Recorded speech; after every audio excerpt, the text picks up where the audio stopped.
I just finished watching Pluribus, a new show from the creators of Breaking Bad. Hello, Carol. Hey, Carol!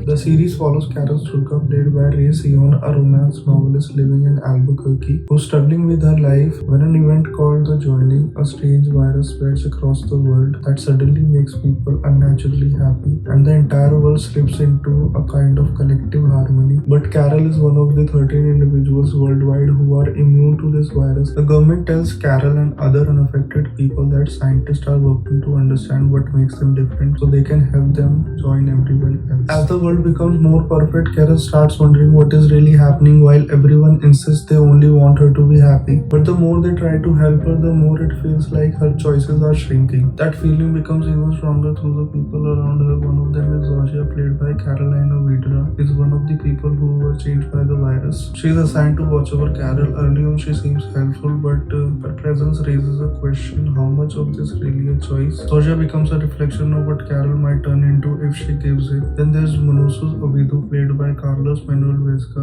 another immune person living in Paraguay. Unlike Carol, he responds with anger and suspicion. He refuses their help and survives by pushing people away. His reaction shows a very different kind of response to losing freedom. The show also introduces other immune people trying to survive in their own way while surrounded by a shared consciousness that no longer allows individuality. Even the voice of that shared mind feels intentional. Patrick Fabian, who played Howard Hamlin in Better Call Saul, voices the announcement from the others. Hearing that familiar voice coming from a collective consciousness makes the loss of individuality even more haunting. Vince Gilligan is known for hiding meaning in small things. Like Wayfarer Airlines also appears in the show, something Breaking Bad fan will recognize from the plane crash in season 2. And a Giorgio Keefe painting appears in Carol's world. Her flower painting often suggests that beauty can hide something dangerous, and that same idea runs through Pluribus. Even the books in Carol's house feel chosen with care. Agatha Christie's And They Were None appears among them, a story about people disappearing one by one until no one is left, reflecting the show idea of individuals vanishing into sameness. The show even extends beyond the screen. Apple set up a real phone number that replies with, "Please know your life is your own, Carol. You have agency." Calling it blurs the line between fiction and reality in the same way the show blurs the line between choice and control. While I was watching the show, I noticed how everyone behaves around Carol. That reminded me of AI assistants. They never disagree to create conflict. Instead, they always accommodate and wrap everything in reassurance. That's something I personally experienced with AI. Seeing it reflected through human behavior makes it far more interesting. Vince Gilligan has said he didn't have AI in mind when he started writing the show years ago. And at the end of every episode, the credits include the line, "This show was made by humans, but Pluribus still captures a kind of artificial harmony that's especially relevant to people who use AI." At its core, the show explores what happens when everyone agrees. It asks whether happiness forced on you is still happiness, and whether a world without conflict is peaceful or